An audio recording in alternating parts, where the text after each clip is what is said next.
ಘಟಪ್ರಭಾ ನದಿ ಅಬ್ಬರಕ್ಕೆ ಗೋಕಾಕ್ ನಗರದ ಜನರು ಅಕ್ಷರಶಃ ತತ್ತರಿಸಿ ಹೋಗಿರುವಂಥದ್ದು. ಈ ಬಾರಿ ಮತ್ತೆ ಪ್ರವಾಹದ ಪರಿಸ್ಥಿತಿಯನ್ನ ಎದುರಿಸ್ತಾ ಇರುವಂಥದ್ದು. ಅದರಲ್ಲೂ ಮುಖ್ಯವಾಗಿ ಗೋಕಾಕ್ ನಗರದ ಹೊರವಲಯದಲ್ಲಿರುವಂತಹ 2 ಕಾಲನಿಗಳು ಕಂಪ್ಲೀಟ್ ಆಗಿ ಮುಳುಗಡೆ ಆಗಿದ್ದಾವೆ. ನಾನು ಕೂಡ ಅದೇ ಒಂದು ಪ್ರದೇಶದಲ್ಲಿದ್ದೇನೆ. ಸದ್ಯದ ಪರಿಸ್ಥಿತಿಯನ್ನ ತೋರಿಸ್ತಾ ಹೋಗ್ತಾ ಇದ್ದೇನೆ. ಇದು ಏನಿದೆ ಗೋಕಾಕ್ ನಗರದಲ್ಲಿನ ಸದ್ಯದ ಸ್ಥಿತಿಗತಿಗಳು.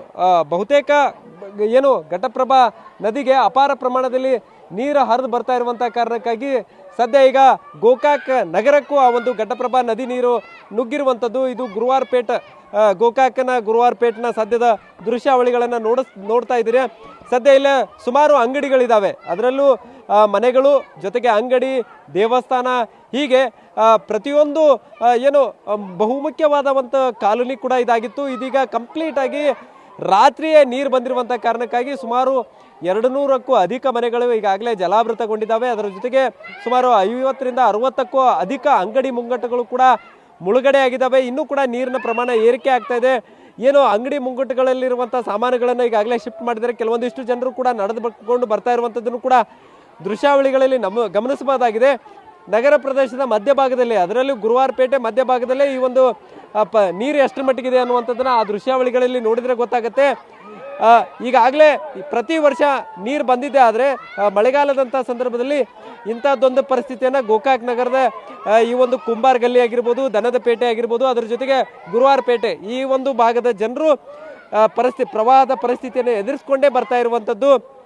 ಇದಕ್ಕೊಂದು ಶಾಶ್ವತವಾದಂಥ ಪರಿಹಾರವನ್ನು ಕಲ್ಪಿಸಿಕೊಡಿ ಅನ್ನುವಂಥ ನಿಟ್ಟಿನಲ್ಲಿ ಸಾಕಷ್ಟು ಬಾರಿ ಮನವಿ ಮಾಡಿದ್ರು ಕೂಡ ಯಾವುದೇ ರೀತಿಯಾದಂಥ ಪ್ರಯೋಜನಗಳು ಆಗ್ತಾ ಇಲ್ಲ. ಸದ್ಯ ಈಗ ಈ ಒಂದು ಏನು ಪರಿಸ್ಥಿತಿಯನ್ನು ಎದುರಿಸೋಕೆ ಜಿಲ್ಲಾಡಳಿತ ಕೂಡ ಎಲ್ಲ ರೀತಿಯಾದಂಥ ವ್ಯವಸ್ಥೆಯನ್ನು ಮಾಡಿರುವಂಥದ್ದು. ಕಾಳಜಿ ಕೇಂದ್ರಗಳನ್ನು ಈಗಾಗಲೇ ಓಪನ್ ಮಾಡಿರುವಂಥದ್ದು. ಒಂದು ಕಡೆ ಏನು ಮನೆಗಳಿಗೆ ನೀರು ನುಗ್ಗುತ್ತಾ ಇದ್ದಂತೆ ಅಲ್ಲಿದ್ದ ಈ ಒಂದು ಜನರು ಕೂಡ ಶಿಫ್ಟ್ ಆಗ್ತಾ ಇರುವಂಥದ್ದು ಇಲ್ಲಿ ಗಮನಿಸಬಹುದಾಗಿದೆ. ಸದ್ಯ ಈ ಒಂದು ಕಾಲನಿಯ ಜನರು, ಮಹಿಳೆಯರು, ಮಕ್ಕಳು ಎಲ್ಲರೂ ಕೂಡ ಬೇರೆ ಕಡೆ ಶಿಫ್ಟ್ ಆಗೋಕೆ ಸಾಮಗ್ರಿಗಳ ಸಮೇತ ಹೋಗ್ತಾ ಇರುವಂಥದ್ದನ್ನು ಕೂಡ ದೃಶ್ಯಾವಳಿಗಳಲ್ಲಿ ಗಮನಿಸಬಹುದಾಗಿದೆ.